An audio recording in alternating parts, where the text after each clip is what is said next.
ओम शांति। अव्यक्त मुरली हम रिवाइज कर रहे हैं। आज है अव्यक्त मुरली 366। मुरली का विषय है सितारों की दुनिया का रहस्य। रिवाइज कर रहे हैं मुरली, ये बाबा ने सुनाई थी 22 जून 1977 को।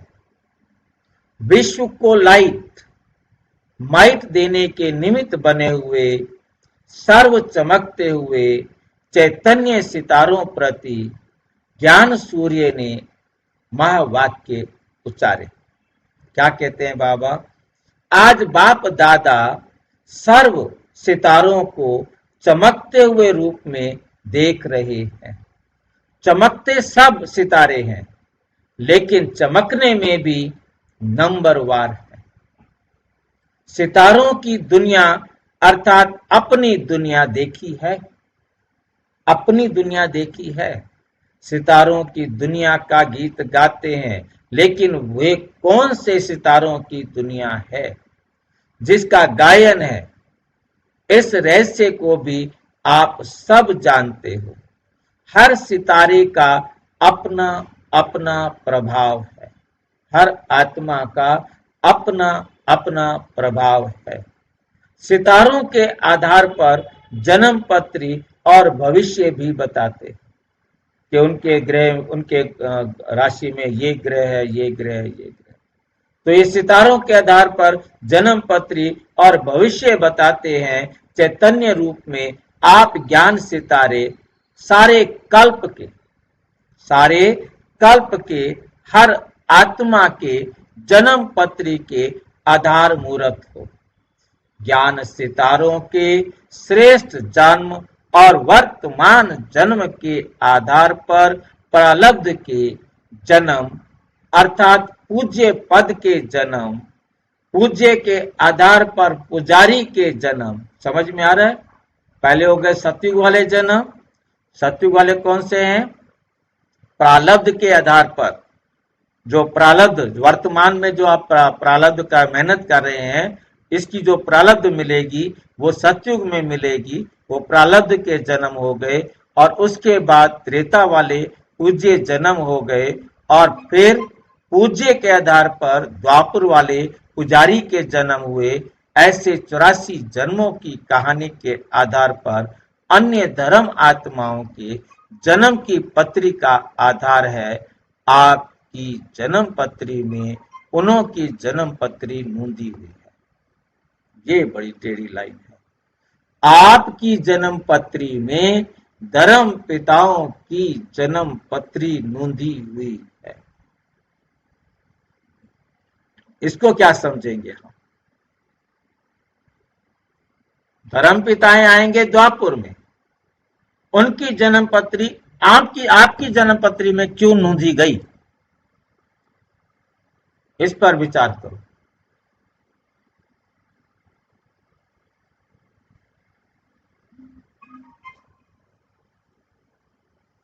झाड़ के चित्र को बुद्धि में लाओ।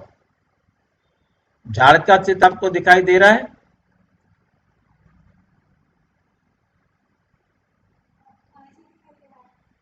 उसमें कई धर्म पिताएं दिखाई दे रहे हैं?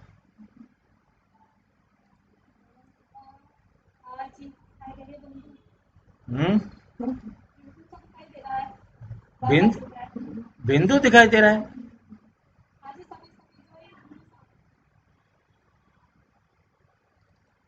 झाड़ के चित्र में बिंदु नहीं, चित्र तो वो तो मैं ढूंढ रहा हूं, निकाल रहा हूं दिखाने के लिए आपको। आप अपनी बुद्धि से देखो ना चित्र को। वो तो जब चित्र मैं सामने ले आऊंगा तब दिखाई देगा ना।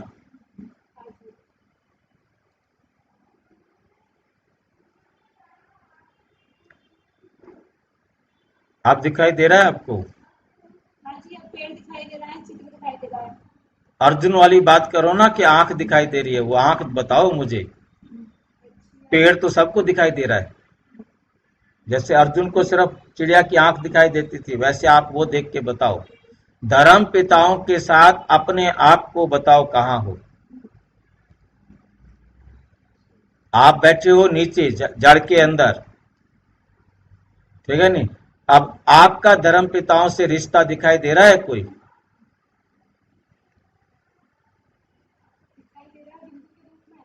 कहाँ है बिंदु? मेरे को तो दिखाई नहीं दे रहा बिंदु। आपको पता नहीं बिंदु दिखाई दे रहा है। आपने कमेंट्री ज्यादा सुन ली।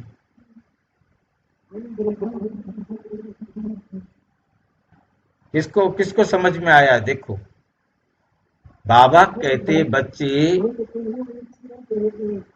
आपकी आवाज आरपी सैनी जी कट रही है, समझ में नहीं आ रही। आपका नेटवर्क गड़बड़ कर रहा है। देखो, मैं आपको समझाने की कोशिश करता हूं। हम जितने भी बैठे हैं सारे जड़ में बैठे हैं, ठीक है कि नहीं?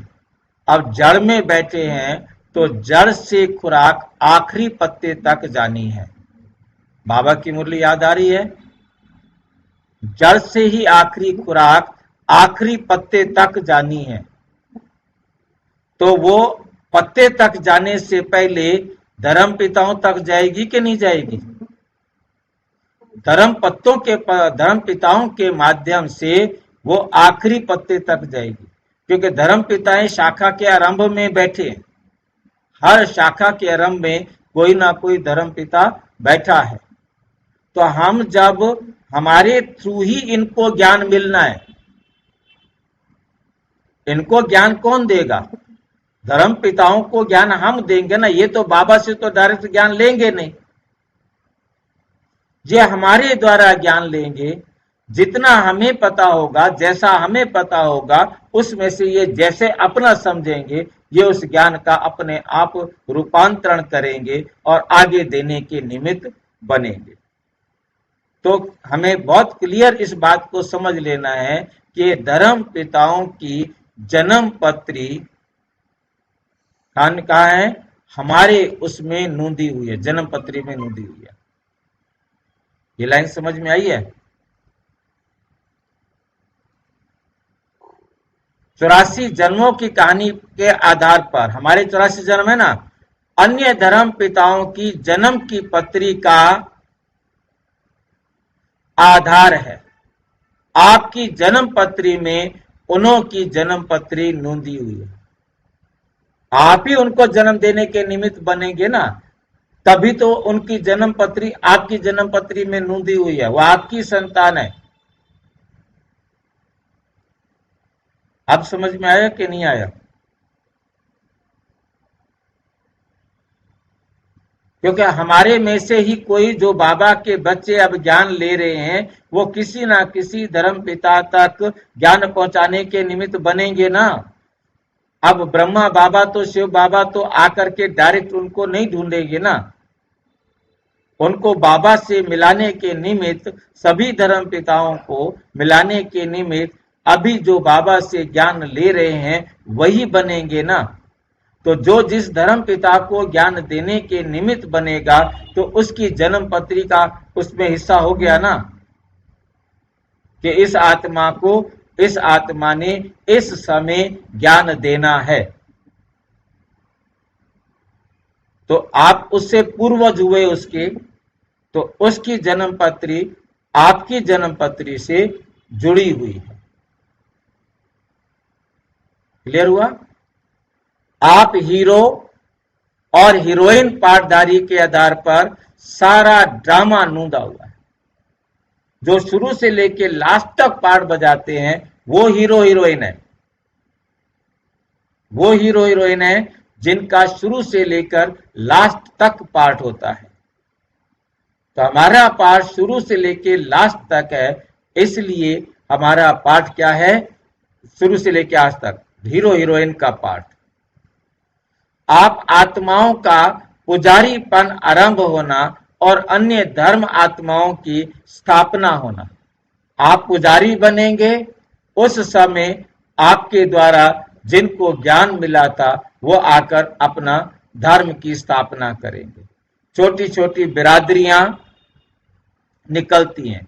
इसलिए यादगार रूप में भी हद के सितारों के आधार पर भविष्य दशा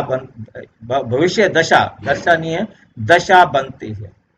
भविष्य दशा कैसे बनती है? सितारों के आधार पर। मतलब आप उनके मुख्य सितारे हैं, वो छोटे सितारे हैं, आप मुख्य सितारों के आधार पर उन छोटे सितारों की दशा बनती है। क्योंकि इस समय आप त्रिकालदर्शी बनते हो, आप चैतन्य सितारे त्रिकालदर्शी हो, तीनों कालों को देख सकने वाले हो, हर आत्मा को भविष्य बनाने के निमित्त बने हुए हो, हर आत्मा को संदेश देने के निमित्त तो आप और हम है ना, हम ही तो उन्हें संदेश देंगे, हम ही तो उनके भविष्य बनाने का आधार हो गए, निमित्त बन गए। तो हर आत्मा की भविष्य बनाने के निमित्त बने हुए हो, चाहे मुक्ति दो चाहे जीवन मुक्ति दो। किसको याद है हमने उनको मुक्ति देनी हो तो क्या कहें उनको करने के लिए, जीवन मुक्ति लेनी हो तो उन्हें क्या करना चाहिए? बाबा ने क्या बताया है कि मुक्ति वालों को क्या दो और जीवन मुक्ति वालों को क्या कहो? मुक्ति वालों के लिए बाबा ने कहा उनको बताओ, आत्मा समझ परमात्मा को याद करो तो तुम्हें मुक्ति मिल जाएगी। बहुत सारे आते हैं एकदम बस मुक्ति चाहिए, हमें तो मोक्ष चाहिए। तो उनको मुक्ति चाहिए, मोक्ष चाहिए, वो ये नहीं जानते कि मुक्ति और मोक्ष किसी को नहीं मिल सकती। वो जिद कर रहा है जी हमें जीवन मुक्ति नहीं चाहिए, तो उसको कहो ठीक है, अपने को आत्मा समझ परमात्मा को याद करो। और जो जीवन मुक्ति चाहिए तो क्या करो? बाप समान बनो, बाप समान बनो। जितना जितना बाप समान आप बनेंगे, जितना जितना आप अपने जीवन में गुणों को धारण करेंगे, उतना आप श्रेष्ठ बनते जाएंगे। लेकिन जीवन मुक्ति के गेट खोलने के निमित्त ज्ञान सूर्य बाप के साथ ज्ञान सितारे निमित्त बनते, आप बड़े सितारे सहयोगी बनेंगे।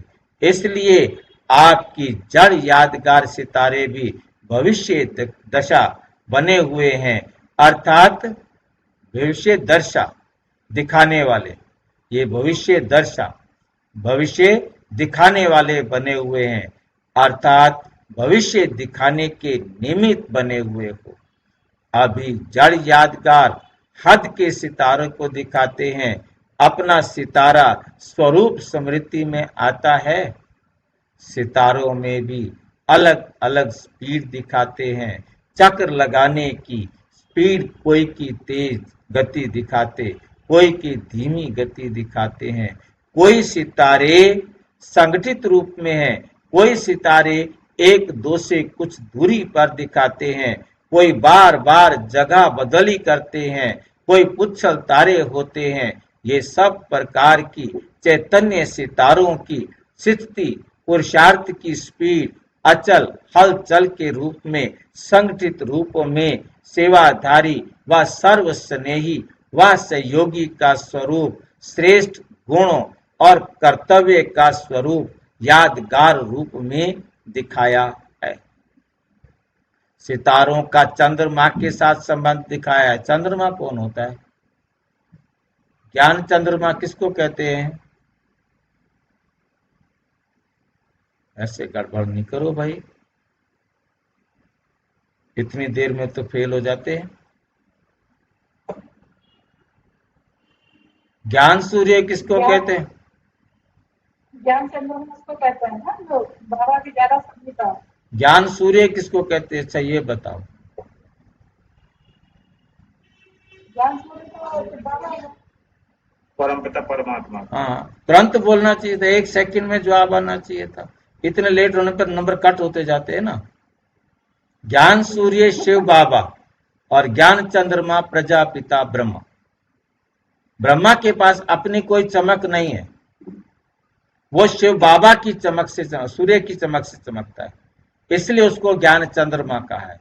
चंद्रमा के अपना प्रकाश नहीं है, वो सूर्य के प्रकाश से चमकता है। चंद्रमा के ब्रह्मा के पास अपना कोई ज्ञान नहीं है, वो शिव बाबा के ज्ञान से चमकता है, इसलिए उसे ज्ञान चंद्रमा कहा है। और हम सब है ज्ञान सितारे। शिव बाबा है ज्ञान सूर्य, ब्रह्मा बाबा है ज्ञान चंद्रमा, और हम हैं ज्ञान सितारे। फिर हम सितारों से जो निकलेंगे आगे वो है छोटे छोटे ज्ञान सितारे, धर्म पिताएं। स्पष्ट हो गया होगा। तो सितारों का चंद्रमा के साथ संबंध दिखाया है। कोई चंद्रमा के समीप होते हैं या कोई दूर होते हैं। ज्ञान सूर्य की संतान होते हुए भी चंद्रमा के साथ का चित्र क्यों बना हुआ है, इसका भी रहस्य है। चंद्रमा अर्थात बड़ी मां। अब समझ में आ गया। चंद्रमा अर्थात बड़ी मां ब्रह्मा को कहा जाता है। ज्ञान सूर्य से सर्व शक्तियों की नॉलेज की लाइट जरूर लेते हैं, लेकिन ड्रामा के अंदर पार्ट बजाने में साकार रूप में 7 आदि पिता ब्रह्मा और ब्राह्मणों का है। ज्ञान सूर्य इस चक्र से न्यारा रहता है, इसलिए अनेक जन्मों का भिन्न नाम रूप में 7 चंद्रमा और ज्ञान सितारों का रहता है। इस कारण यादगार चित्र में भी चंद्रमा और सितारों का संबंध है। अपने आप से पूछो कि मैं कौन सा सितारा हूं। संगठित रूप में सर्व के स्नेही सदा सहयोगी बनने की स्थिति रहती है। सबके स्नेही सदा सहयोगी बनने की स्थिति रहती है। वह संगठन में स्वभाव संस्कार स्थिति बदल लेते हैं, अर्थात सदा स्थान बदल लेते हैं। सदा चमकते हुए विश्व को रोशन करने वाले सितारे हो। वह स्वयं को स्वयं भी नॉलेज की लाइट और याद की माइट नहीं दे सकते हो। अन्य आत्माओं को लाइट और माइट के आधार पर ठहरे हुए सदा स्वयं को त्रिकालदर्शी स्थिति में स्थित रखते हो। जब हम बाबा ने इससे दिखा दिया, हमें तीनों कालों का ज्ञान करा दिया, क्या हम तीनों कालों की स्मृति में रहते हैं? तीनों काल दर्शी मतलब देखते हुए स्थिति का अनुभव करते हैं कि हमें तीनों काल हमें दिखाई दे रहे हैं। त्रिकालदर्शी क्यों कहा है हमें, और त्रिकालदर्शी कब होते हैं? क्या सबूत है कि हम अब त्रिकालदर्शी हैं?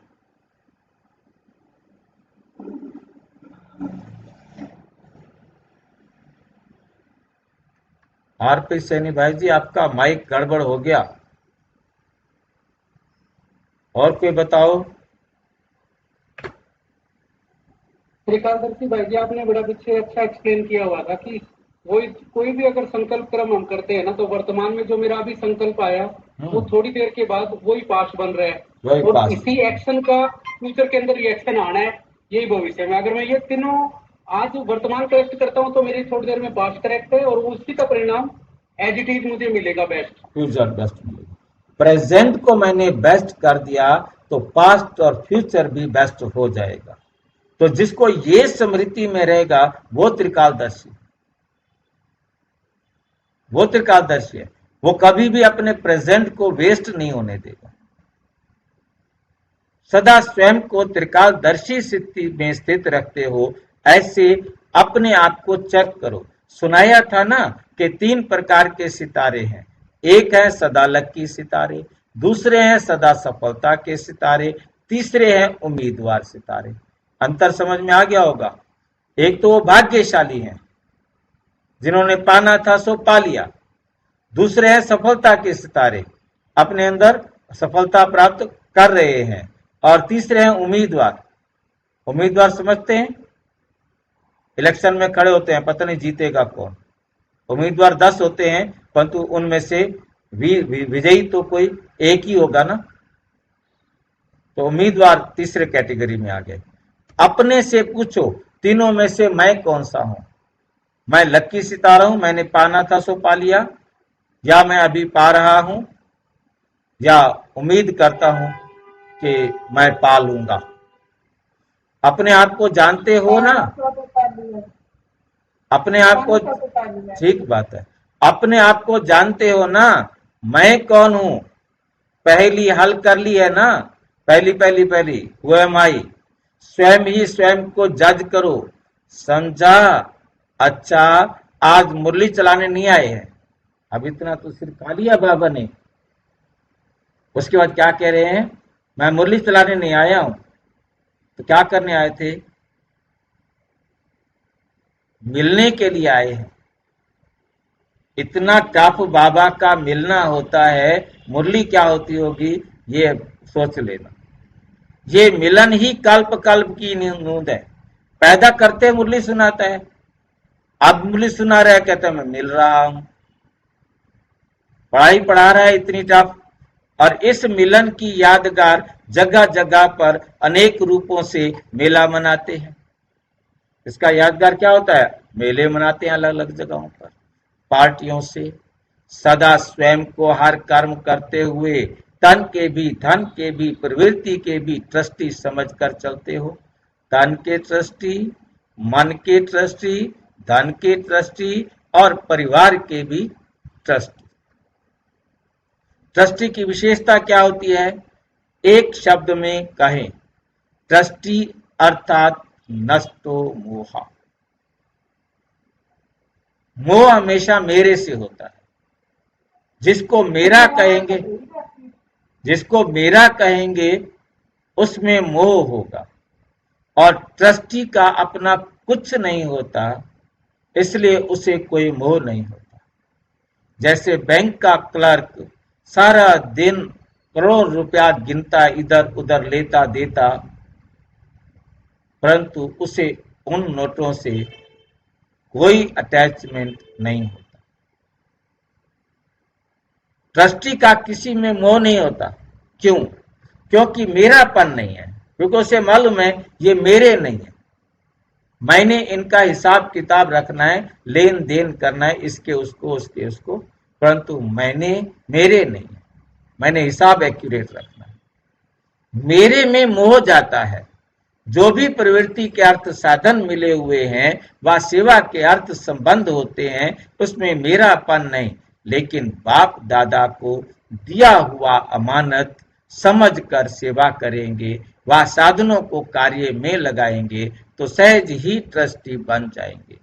ट्रस्टी अर्थात मैंपन समाप्त, और बाबा बाबा ही मुख से निकले, ऐसी स्थिति है। या जिन साधनों को कार्य में लगाते हो उसमें मेरापन का भान है।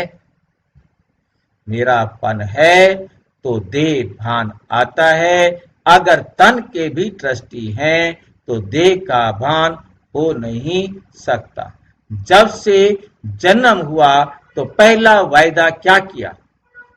जो मेरा सो बाप का, जो मेरा सो बाप का। मरजीवा हो गए ना, फिर मेरापन कहां से आया? दी हुई चीज कभी वापस नहीं ली जाती, तो सदा देही अभिमानी बनने का अर्थात नष्ट मोहा बनने का सहज साधन क्या हुआ? ट्रस्टी हूं, मैं ट्रस्टी हूं। कल्प पहले के यादगार में भी अर्जुन का जो यादगार दिखाया है, उसमें अर्जुन को मुश्किल कब लगा? मुश्किल कब लगा? जब मेरापन आया। मेरा खत्म तो नष्ट हो। जब मुश्किल कब लगा उसको? अपने भीष्म पितामह को मारने में। जब तक उसकी बुद्धि में था ये मेरे पितामह है, मेरे पितामह है, और जब ये खत्म हुआ तो नष्ट हुआ, स्मृति स्वरूप हो गए।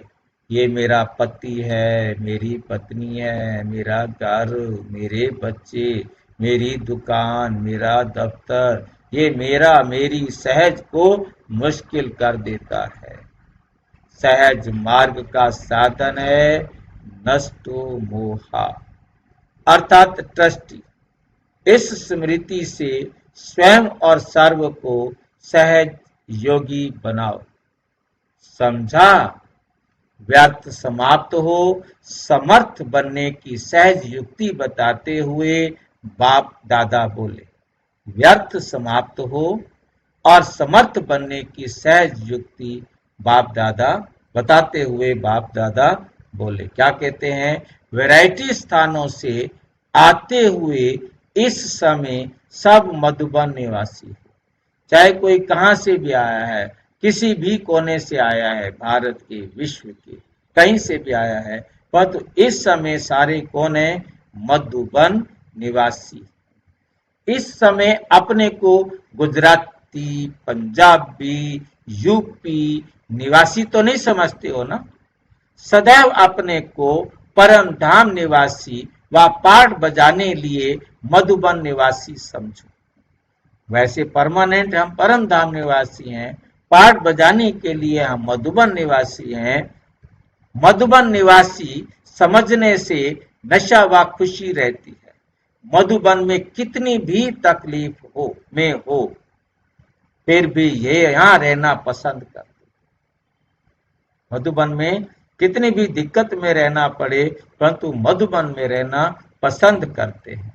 घर में भर डनलप के गद्दे हों, फिर भी यहाँ अच्छा लगता है, क्योंकि मधुबन निवासी बनने से ऑटोमेटिकली सहज और निरंतर योगी बन जाते।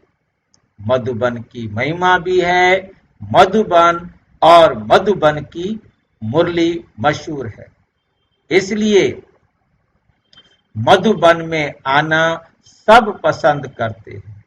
तो सदैव अपने को मधुबन निवासी समझकर चलना, तो सहज योगी की स्थिति रहेगी। मधुबन याद आने से स्थिति सदा खुश हो जाएगी।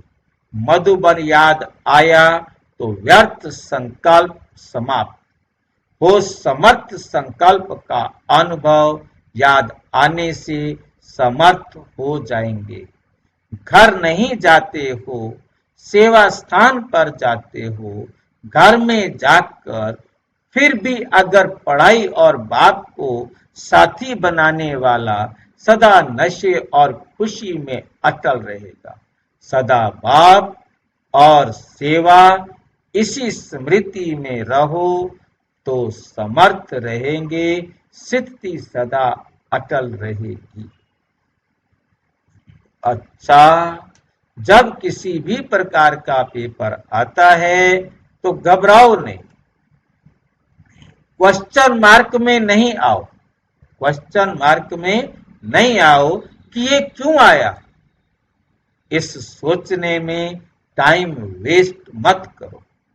क्वेश्चन मार्क खत्म और फुल स्टॉप, तब क्लास चेंज होगा, अर्थात पेपर में पास हो जाएंगे। फुल स्टॉप देने वाला फुल पास होगा, क्योंकि फुल स्टॉप है बिंदी की स्टेज। देखते हुए ना देखो, सुनते हुए ना सुनो, बाप का सुनाया हुआ सुनो, बाप ने जो दिया है वो देखो। इसी प्रैक्टिस से फुल पास होंगे। पेपर में पास होने की निशानी क्या होती है? आगे बढ़ना। पास हो गया तो अगली क्लास में जाएंगे ना, अर्थात चढ़ती कला का अनुभव करेंगे। अति इंद्रिय सुख के झूले में झूलते रहेंगे। सर्व प्राप्ति का अनुभव ऑटोमेटिकली होता रहेगा। अच्छा, सदा बाप से मिलन मनाने वाले, संकल्प, बोल और कर्म में सफलता के सितारे, सदा बाप को साथी बनाने वाले समीप सितारे, हर संकल्प से विश्व को लाइट माइट देने वाले, सदा चमकते हुए सितारों को बाप दादा का याद, प्यार और नमस्ते। हम बच्चों की भी बाप दादा को नमस्ते नमस्ते नमस्ते। अच्छा, ओम शांति। और विस्तार से जानने के लिए प्रजापिता ब्रह्मा कुमारी ईश्वरीय विश्वविद्यालय के किसी भी सेवा केंद्र पर संपर्क करें। और यदि कोई प्रश्न है तो 9213106986 पर केवल टेलीग्राम करें। 9650692270 पर केवल व्हाट्सएप करें। और नहीं। ओम शांति।